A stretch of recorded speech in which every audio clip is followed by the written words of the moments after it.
Welcome students in today's class. Previously we start with a topic that is operator from your C++ chapter. Now the next topic is operator with IOStream. Now in this class we will see हम कौन से operator use कर सकते हैं IOStream के साथ. IOStream is nothing but input output stream जो हमारी header file थी #include iostream.h. ठीक है, उसके साथ we are using this operator. First is operator with IOStream. We are using these two operator with IOStream. First is insertion operator and second one is extraction operator. These two operators we are using with this IOStream class. ठीक है, IOStream function के साथ we are using, IOStream file के साथ we are using these two operator, that is insertion operator and next one is extraction operator. Now what is insertion operator? This operator is deals with IOStream. ठीक है, ये operator किससे deal करता है? That is IOStream, that is known as input output stream. IOStream it is also called as input output stream. ठीक है, तो this operator that is insertion operator. Insertion operator is deals with input output stream. अब insertion operator के लिए आप कौन सा symbol use करोगे? The symbol which is use for insertion operator, this double greater than sign, that is called as insertion operator. ठीक है, इसको बोलते हैं इंसर्शन ऑपरेटर. इसके किसके साथ यूज करोगे आप? आयोस्ट्रीम जब आप हम हेडर फाइल लिखते, ठीक है, तो तब हम ये वाला इंसर्शन ऑपरेटर यूज करते हैं. लेकिन किसके साथ यूज करते हैं? For example insertion operator is deal with output stream in C++ program. For example, if you want to print some output on your C++ program, ठीक है, आपको कोई भी स्टेटमेंट प्रिंट करनी है, उसके लिए हम यूज करते हैं इंसर्शन ऑपरेटर. ठीक है, आउटपुट प्रिंट करने के लिए हम कौन सा फंक्शन यूज करते हैं? सी आउट. सी आउट से हम आउटपुट प्रिंट करते हैं. It is used with C out in C++ program. C out के साथ आप इंसर्शन ऑपरेटर यूज करोगे, उसके बाद जो भी आपको प्रिंट करना है you can print onto your screen. अब इस ऑपरेटर का मीनिंग क्या होता है? This operator is also called as put to operator. ठीक है, it is also called as put to. ये ऑपरेटर क्या करता है? जो भी आपको पुट करना है, फॉर एग्जांपल वेरिएबल की वैल्यू आपको स्क्रीन पे प्रिंट करानी है या कोई मैसेज प्रिंट कराना है, तो you can print with the help of this C out statement. C out के साथ आपको इंसर्शन ऑपरेटर यूज करना है. फॉर एग्जाम्पल आप क्या लिखोगे? सबसे पहले सी आउट. सी आउट जो है आपको स्मॉल में लिखना है. ठीक है, यहाँ पे कैपिटल सी लिख दिया है मैंने, स्मॉल सी लिखना है आपको. Cout after that insertion operator, आपको ए की वैल्यू प्रिंट करना है. ए क्या है? यहाँ पे वेरिएबल है. वेरिएबल को आपको पहले डिफाइन करना पड़ेगा उसको प्रिंट करने के पहले. फॉर एग्जांपल डिफाइन कैसे करोगे? Data type, after that variable name. Variable name क्या दिया? ए इक्वल्स टू 2 दिया. ठीक है, तो जब आप लिखोगे सी आउट ए, तो in your screen 2 will be printed. क्यों 2 प्रिंट होगा? क्योंकि ए की वैल्यू कितनी है? 2, और यहाँ पे आपने वेरिएबल की वैल्यू प्रिंट करवाई है. ठीक है, तो in this way 2 gets printed on your screen. तो सी आउट स्टेटमेंट हम क्यों यूज करते हैं? कोई भी वैल्यू अगर आपको प्रिंट करना है तो for with the help of C out statement we can print any value on to your screen. Screen पे आप कुछ भी प्रिंट कर सकते हो. सी आउट के साथ आपको इंसर्शन ऑपरेटर यूज करना है. ठीक है, फॉर एग्जाम्पल आपको कोई मैसेज प्रिंट करना है, मुझे प्रिंट करना है ए स्क्रीन पे, तो you have to write that message in double quotes. C out in double quotes you are writing a, that will be printed on screen. For example, आपको hello print करना है स्क्रीन पे, तो आप लिखोगे cout. After that insertion operator, I want to print hello, तो you have to write hello in double quotes. Double quotes में आप लिखोगे hello.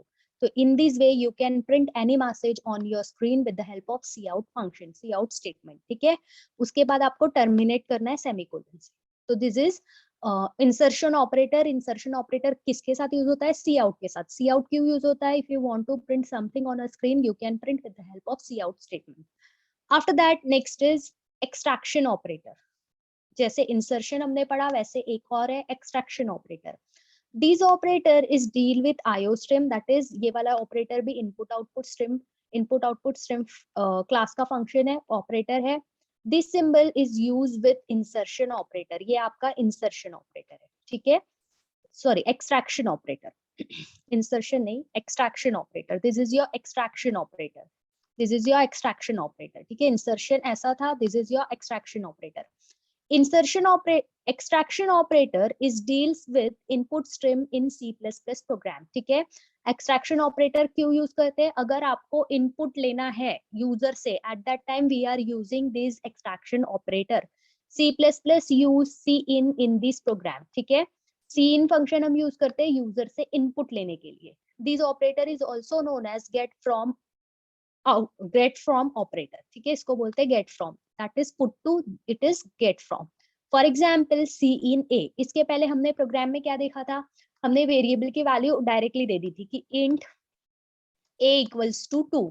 तो यहाँ पे क्या हो गया, a की वैल्यू फिक्स हो गई. लेकिन मुझे a इक्वल्स टू 2 पहले से नहीं देना है. आई वांट कि जब प्रोग्राम एग्जीक्यूट हो तो यूजर a की वैल्यू एंटर करना चाहिए. तो मैंने लिखा इंट a को सिर्फ मैंने डिक्लेयर किया यहाँ पे. उसके बाद मैंने लिखा एक मैसेज कि cout enter a value of a. ठीक है, सी आउट, उसके बाद डबल कोट्स में मैंने मैसेज लिखा enter value of a. Enter value of A. ठीक है, मैंने ये मैसेज लिखा. आफ्टर दैट मुझे चाहिए कि ये ए की वैल्यू जो है वो यूजर इनपुट करना चाहिए. तो उसके साथ हम लिखते हैं सी इन फंक्शन. यूजर जो भी मैसेज, जो भी वैल्यू एंटर करेगा, that value will get stored in variable A में जाके स्टोर हो जाएंगी. तो सी इन फंक्शन क्यों यूज होता है, यूजर से इनपुट लेने के लिए we are using cin function, cin statement. Cin के साथ हम एक्सट्रैक्शन ऑपरेटर यूज करते हैं, सी आउट के साथ हम इंसर्शन ऑपरेटर यूज करते हैं. ठीक है, तो this is C out and C in, both the operator of iostream class. Iostream class के दोनों ऑपरेटर है. After that next is scope resolution operator. Next operator is scope resolution operator. अब scope resolution operator क्या होता है, C++ is a block structured language. Block structured language means कोई भी चीज आपको लिखना है तो you have to open your curly bracket, after that close your curly bracket and in between that you have to write your code. तो this is one block. ऐसे आप number of block create कर सकते हो. second block में second logic लिखा like this and so on. number of blocks आप लिख सकते हो. तो C++ is a block structured language. Block and scope can be constructing in a program. अब ब्लॉक में स्कोप, फॉर एग्जांपल जैसे इस ब्लॉक में आपने वेरिएबल डिफाइन किया इंट ए, तो आप इस वेरिएबल को इसी ब्लॉक में यूज कर सकते हो. Outside this block you can't access this variable.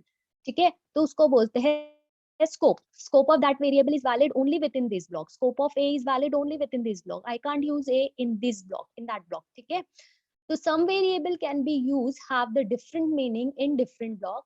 Scope of a block is valid from a point of declaration to the end of the block of that declaration. ठीक है, scope कहाँ तक valid है ए का, जो ब्लॉक में मैंने इसको डिक्लेयर किया वही ब्लॉक तक ये वैलिड है.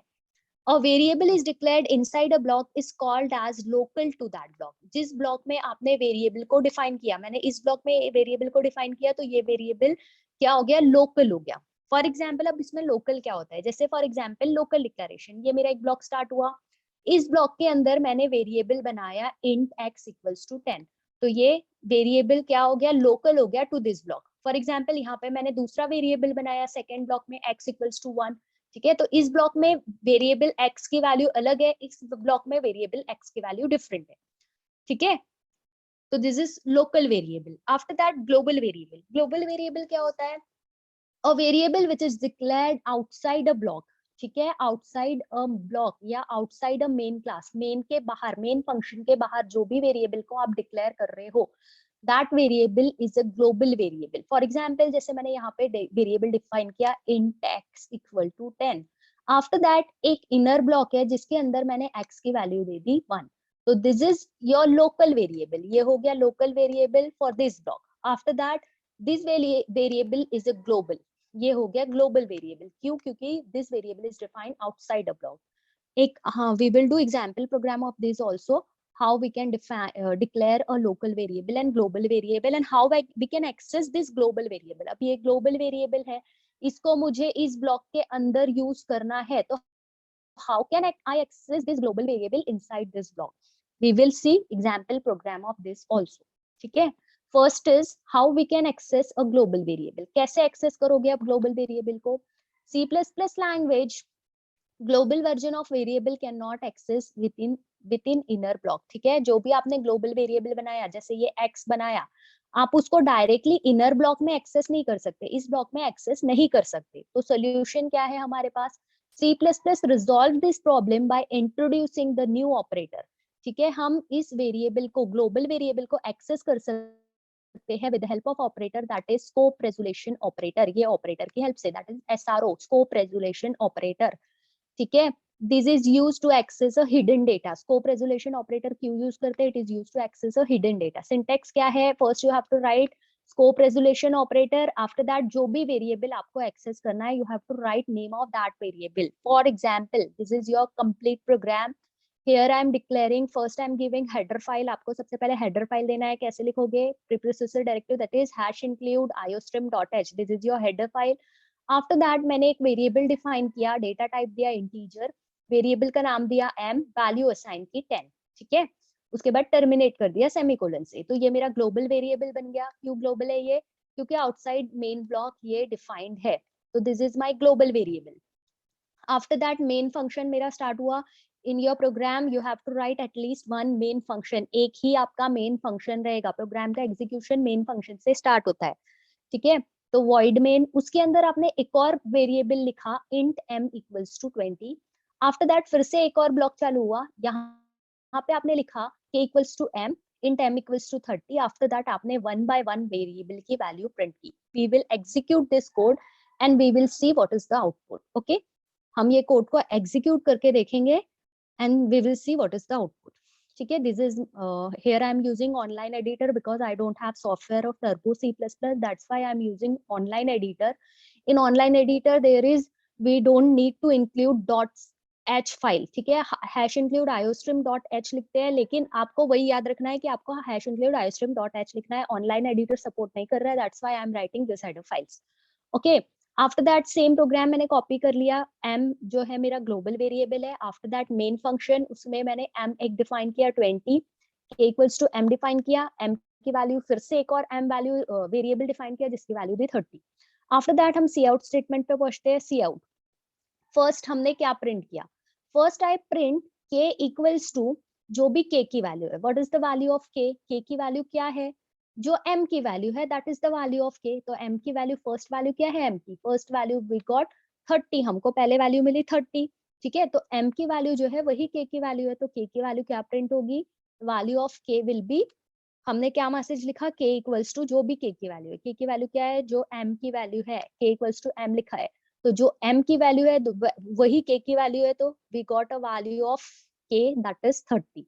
हमको फर्स्ट वैल्यू मिलेगी 30. आफ्टर दैट हमने sorry first we start with this c out k equals to k की वैल्यू प्रिंट की. After that backslash n. ठीक है, तो सबसे पहले कंपाइलर इस स्टेप पे पहुंचेगा. ठीक है, फर्स्ट स्टेप, फर्स्ट क्या है लिखा है यहाँ पे? k equals to m. k की वैल्यू जो है वो m की वैल्यू है. तो यहाँ पे ऊपर कंपाइलर सर्च करेगा k की वैल्यू क्या है, सॉरी m की वैल्यू क्या है. जो m को मुझे वैल्यू देनी है. ठीक है, k की value I want to print, मुझे k की वैल्यू प्रिंट करानी है. k is equal to m है, तो जो m की वैल्यू होंगी वही k की वैल्यू होंगी. कंपाइलर सर्च करेगा m की वैल्यू क्या है, तो यहाँ पे उसको ऊपर स्टेटमेंट मिली that is m equals to 20. m equals to 20 मिला, तो कंपाइलर फिर first print value of k that is 20. क्यों 20 प्रिंट किया? ऊपर सर्च किया उसने k की वैल्यू, दैट इज वहां से उसको 20 वैल्यू मिली, तो फर्स्ट वैल्यू प्रिंट हो गई 20. आफ्टर दैट हमने दिया बैकस्लैश n, तो जो भी सेकंड मैसेज प्रिंट होगा that will be printed on new line. After that फिर हमने लिखा cout local m equals to, message लिखा local m equals to. After that m की वैल्यू, m की वैल्यू क्या मिली? अब ये वाली स्टेटमेंट एग्जीक्यूट हो गई, k इक्वल्स टू m. उसके बाद m की न्यू वैल्यू क्या मिली? m की न्यू वैल्यू विल बी 30. तो यहाँ पे न्यू वैल्यू प्रिंट हुई दैट इज 30. आफ्टर दैट फिर से हमने एक मैसेज प्रिंट किया global m equals to, message print हुआ as it is global m equals to. After that we are using scope resolution operator, then m. Scope resolution operator क्यों use करते हैं? जो वेरिएबल आपने outside a block define, variable define किया है, उस variable को इनसाइड अ ब्लॉक अगर आपको एक्सेस करना है, if you are declaring some variable outside a block that is global variable, if you want to access that variable locally, you can access with the help of scope resolution operator. scope resolution operator से आप access कर सकते हो. in this way you got value of m that is 10. ठीक है, तो कैसे हमको वैल्यू मिल रही है? पहले 20 मिल रही है, देन 30, देन 10. कैसे मिल रही है? पहले आपने सी आउट स्टेटमेंट एग्जीक्यूट किया, k is equal to k की वैल्यू प्रिंट की, तो k इज इक्वल टू क्या है? m. कंपाइलर इसके ऊपर वाली स्टेप में सर्च करेगा m की वैल्यू क्या है. यहाँ पे उसको m की वैल्यू मिली 20. After that second value m की प्रिंट हुई, फिर नेक्स्ट स्टेटमेंट पे आया तो नेक्स्ट में m की वैल्यू मिली 30. आफ्टर दैट स्कोप रेजोल्यूशन से पता चला कि जो आउटसाइडर ब्लॉक एम डिफाइंड है, एम डिक्लेयर्ड है, मुझे वो वाली वैल्यू एक्सेस करनी है। तो स्कोप रेजोल्यूशन ऑपरेटर क्या करता है, if you are declaring some variable outside a class and you want to access outside a block, and if you want to access that variable, you can access with the help of scope resolution operator. So in this way you got a value of m, that is 10. Okay, so we stop here. Thank you.